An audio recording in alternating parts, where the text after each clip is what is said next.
Hey guys, tonight we begin with something cozy, calm, and mildly unsettling. So go ahead, dim your lights, maybe pull up a blanket, and let your brain switch to night mode. We're taking a very long drift through Viking society. And yes, as the title promised, it's about what happened to the descendants of defeated warriors, which, spoiler, was usually not a fairy tale ending. Now, before you imagine horned helmets and longboats straight out of a Netflix special, let's take a breath. The Vikings were not all screaming berserkers throwing axes at monasteries, though they certainly enjoyed that too. They were also farmers, poets, petty kings, and people who really enjoyed inventing new ways to be unpleasant to their enemies, especially enemies who had the misfortune of losing. Because here's the thing, defeating a rival warrior was one thing, but the Vikings had this almost obsessive interest in making sure that the family line of a defeated enemy did exactly thrive. Children, wives, cousins, even the occasional unlucky in law. They all became tangled in the messy business of vengeance, honor, and power. And as we glide into this first chapter of our sleepy saga, let us remember one thing. Nothing says relaxing bedtime story quite like systematic dynastic oppression. So, let's start with the basics. The Viking Age, roughly from the late 8th century to the mid 11th century, was not one long frat party with longships. It was, however, a world where power mattered and reputation mattered even more. If you were a warrior, your worth wasn't just in how many people you could chop down in battle, it was also in whether your name lasted. And in this society, people kept a track of family lines like it was a full-time job, which is why, when someone lost, their descendants were basically walking reminders of failure. And you can guess how much sympathy Vikings had for losers. Now, I don't mean to suggest that every Viking village had a descendant of loser warriors club, where children sat sadly around a fire while their neighbors mocked them, though honestly, that's not far from reality, because the stigma was real. If your father, grandfather, or even great grandfather had gone down badly in a feud, that stuck to you like a bad tattoo. In sagas, this comes up constantly. A man will boast, "My father killed your father, and I wear his sword at my side." And the poor descendant of the defeated warrior gets painted as weak, dishonored, or doomed. That's not just an insult. It was basically the Viking way of saying, by the way, you'll never socially recover from this. Now let's talk about the wives. Let's talk about the wives. Because you knew that was coming. If you were the wife of a defeated warrior, life did not exactly hand you a consolation prize. More often than not, you were taken into the household of the conqueror. Sometimes this meant being remarried, or more accurately, reassigned into the victor's family, which sounds less like romance and more like being a piece of property on a ledger. And here's the fun part.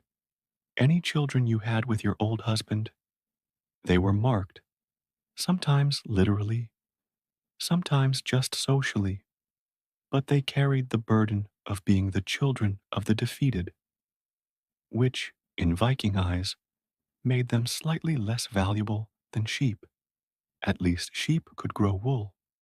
There are cases in sagas where children of defeated men were fostered out, given away, or simply erased from the record. And erasure in Viking society was kind of the ultimate insult, because if no skald sang your name, if no saga mentioned you, then you may as well have never existed.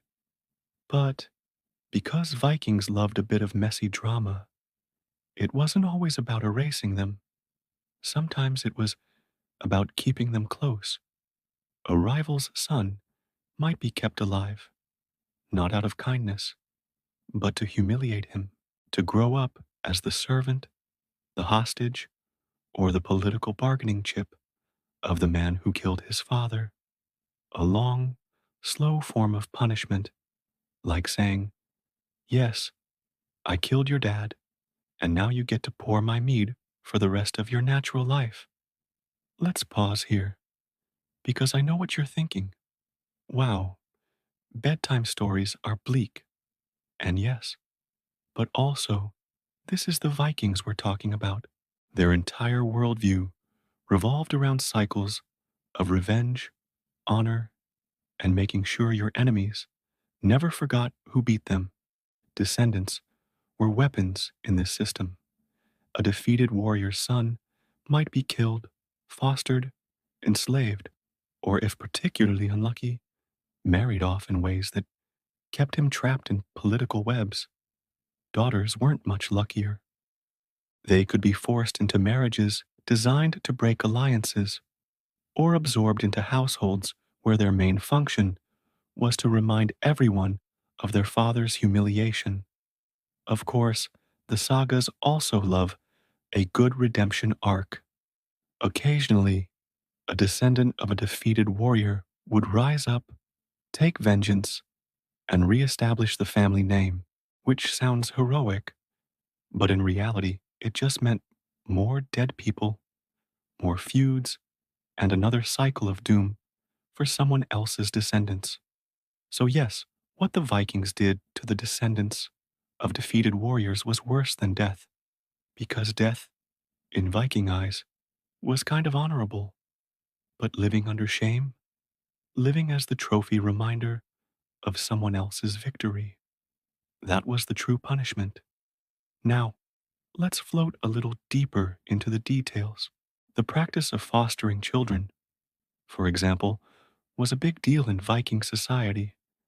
At first glance, it looks nice. Sending your kid to be raised in another household, to make bonds and alliances. But when the child was from a defeated family, fostering wasn't a friendly arrangement. It was a leash. It was the Viking version of saying, "Don't try anything funny because I'm raising your kid under my roof."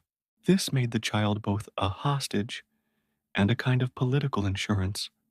If the defeated family tried to rebel, the fostered child's life became bargaining collateral, which, from a bedtime perspective, is a gentle reminder that even when the Vikings were being nice, they were really just being strategic. And let's not forget slavery. Vikings had an entire economy built on enslaving people. Descendants of defeated warriors were prime candidates for this. Why keep a rival son around as a free man when he could just as easily be working your farm, rowing your ship, or being sold off in Dublin? And if he happened to be good looking, well, let's just say Viking households had their uses for that too. But slavery in this context wasn't just economic, it was symbolic. Turning a rival's descendant into a thrall was the ultimate form of degradation. It was saying, not only did I defeat your family, but now your bloodline exists to serve mine. At this point, you might be wondering if there were exceptions. And yes, technically, not every defeated family was doomed to humiliation. Sometimes, alliances required a bit more finesse. If a powerful rival was defeated but still had useful connections, his descendants might be married into the victor's line as a kind of absorption strategy. That way, the bloodline didn't just end, it got folded into the winner's dynasty. But here's where the Viking flair for irony shines.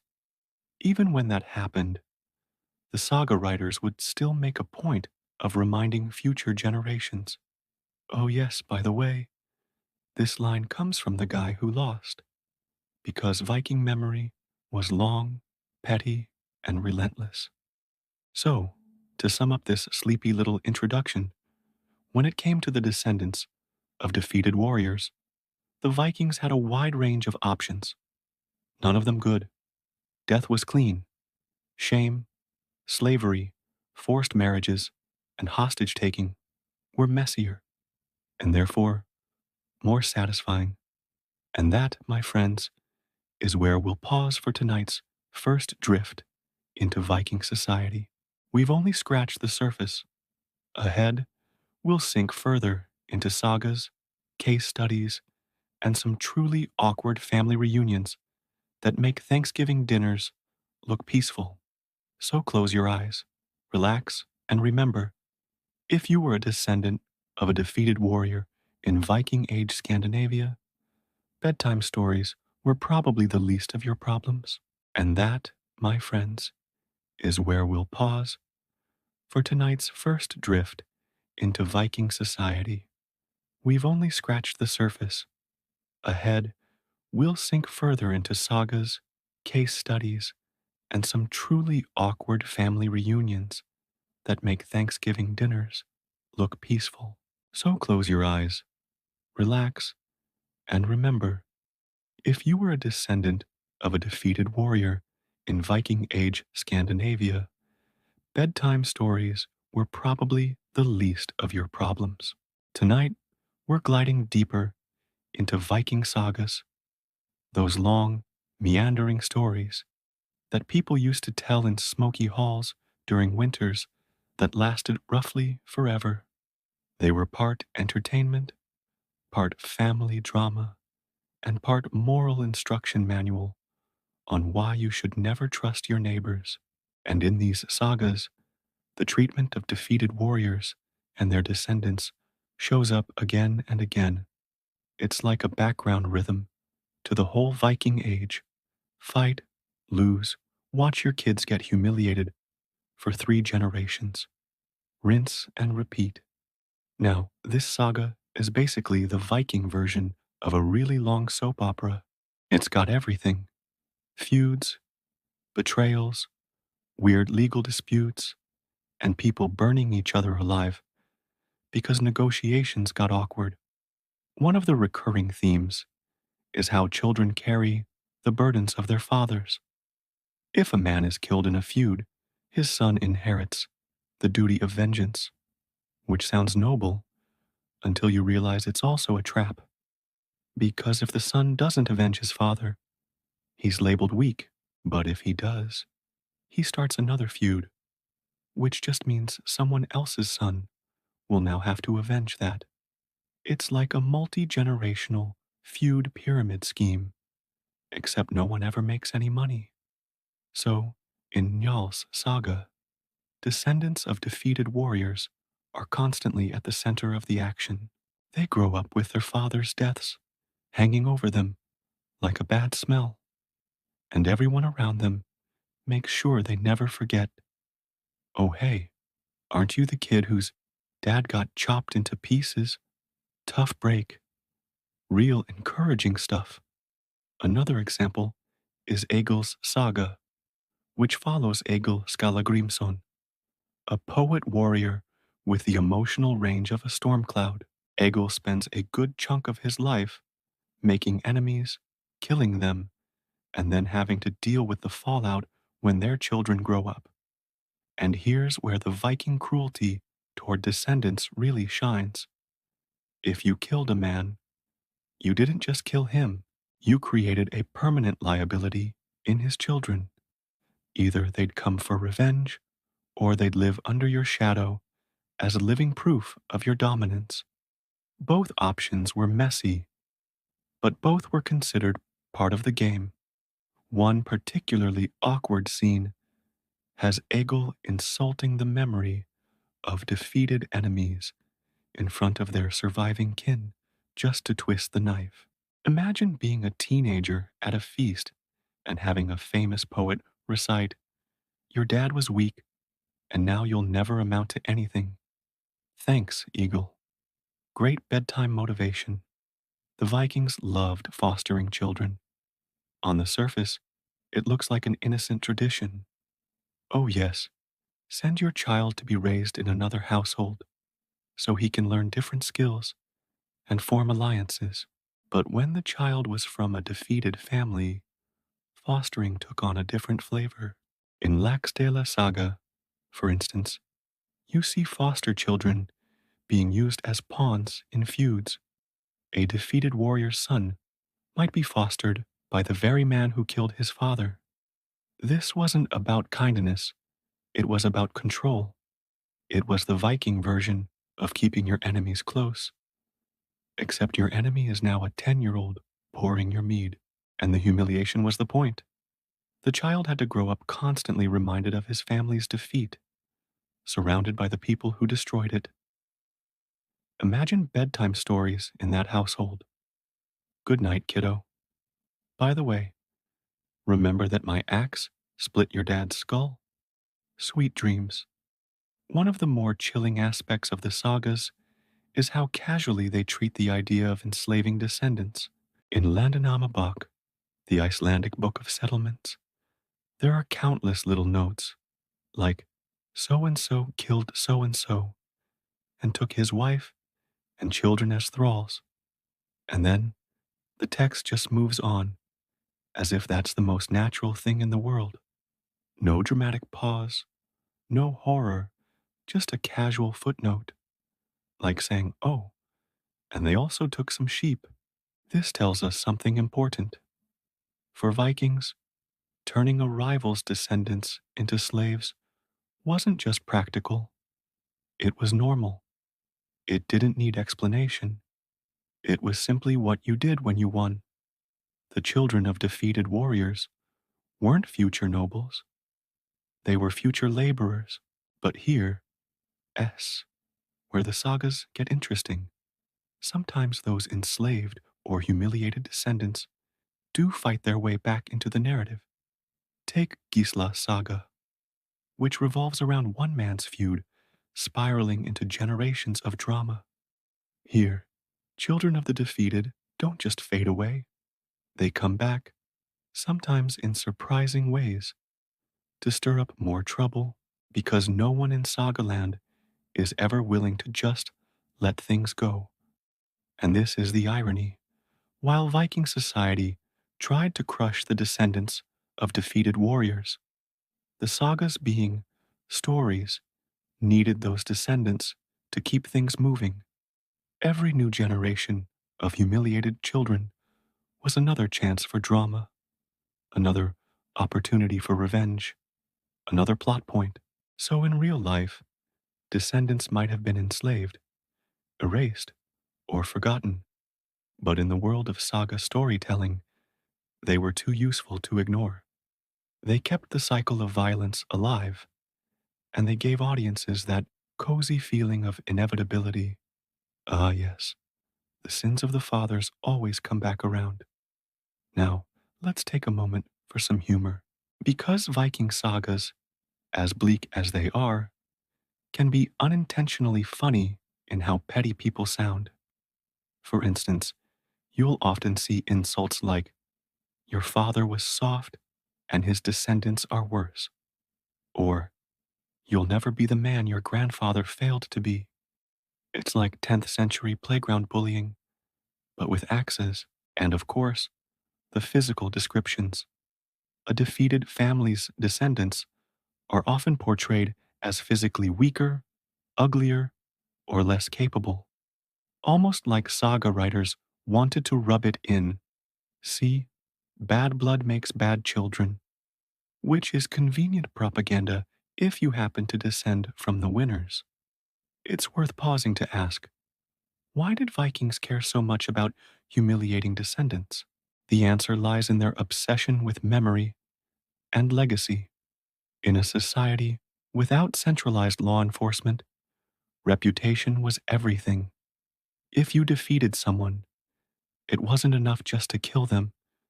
You had to make sure their memory and their bloodline was tarnished forever. That way, no one could question your superiority. This is why skaldic poetry often includes little digs at defeated families. A verse might casually note that so and so's sons are nothing but thralls now. It wasn't just a description, it was a deliberate act of memory shaping.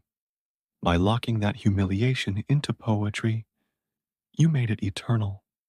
Let's also remember that the sagas were written down in the 13th century, long after the Viking Age had ended. By then, Icelandic authors were looking back at their ancestors with a mix of pride and embarrassment. They loved the drama, but they also wanted to moralize. So, when they emphasized the humiliation of descendants, it was partly about entertainment and partly about teaching lessons. The lesson, of course, was simple: don't lose, or if you do, prepare for your grandchildren to spend their lives being mocked at feasts. So, as we wrap this part, let's recap in a calm, sleepy way. In Viking sagas, the descendants of defeated warriors rarely had happy fates. They were fostered as hostages, enslaved as thralls, mocked in poetry, erased from memory, or used as living reminders of their father's failure. Sometimes they clawed their way back into relevance. More often, they simply became background characters in someone else's glory story. And this, more than the battles or the raids, is what gives Viking society its uniquely bleak bedtime quality. Because in this world, you didn't just lose once, you lost forever. And on that cozy note, we'll pause again. In our next drift, we'll float over to the role of women. What happened to the wives and daughters of defeated warriors? How marriages were used as political tools, and why being born female in the Viking Age wasn't exactly a winning lottery ticket. So close your eyes, relax, and remember, somewhere out there in some smoky Icelandic hall, a poet once whispered a line reminding everyone that you were the descendant of a loser. And everyone nodded, because of course you were. In Viking society, women had more rights than in many other medieval cultures. They could inherit property, divorce husbands, and even run farms, which sounds nice until you realize those rights only worked if you were an OT on the losing side of a war. Because once your male relatives were dead, your rights were more like guidelines, easily overridden by whoever was holding the axe. If your husband was defeated, you had three main options. 1. Remarriage, usually to someone from the victor's side. 2. Enslavement, which was as grim as it sounds. And 3. Being forced into a kind of hostage marriage arrangement where your new role was to cement an alliance, whether you wanted it or not. Notice how none of these options involve independence or freedom, because this wasn't about you. It was about your bloodline and what use it could serve to the man who just crushed it. The sagas are full of these cases. In Laxdela saga, for example, we hear about women being married, off to men they didn't choose, often right after their original families lost power. The pattern is so common, it's basically a trope: defeat a warrior, marry his widow, inherit his land. Congratulations, you've just upgraded your estate portfolio. And because Viking writers loved irony, they sometimes highlight how awkward these marriages were. Imagine a wedding feast where everyone is toasting the happy couple, while the bride is thinking, "This man killed my first husband and half my family. But sure, let's drink mead about it." Being the daughter of a defeated warrior meant your life was basically one long negotiation. You weren't just a person, you were a piece of dynastic currency. Marry her to the right man, and maybe her family's defeat could be smoothed over. Marry her badly, and the shame just kept snowballing. There are cases where daughters were deliberately married into less powerful families as a way of downgrading the defeated bloodline. It was like taking a noble horse and hitching it to a plow, symbolic, humiliating, and very deliberate. And again, fostering comes into play. Daughters, like sons, could be sent away to be raised in other households, but instead of being raised as warriors or hostages, they were often raised to be bargaining chips. At any moment, they could be handed off in marriage, whether they were ready or not. Slavery, of course, was always lurking in the background. If you were the wife or daughter of a particularly hated enemy, you might not get the marriage upgrade treatment. You might be taken as a thrall instead, which is a calm way of saying you'd spend your life doing labor, serving in someone else's household, and possibly being used in less dignified ways. The sagas don't linger on this because it was so normalized. You'll read a line like, and they took his wife as a concubine, with all the emotional weight of someone saying, and they took his horse. That's how transactional it was. But let's remember, slavery wasn't just practical, it was symbolic. Enslaving the wife of a defeated warrior was a way of erasing his memory. She was no longer his widow. She was now someone else's property. Her old life was gone, and with it, her children's place in society. Now, let's drift into some specifics. In Egil's saga, after one particularly nasty feud, Egil and his allies take not just land, but also the families of their enemies.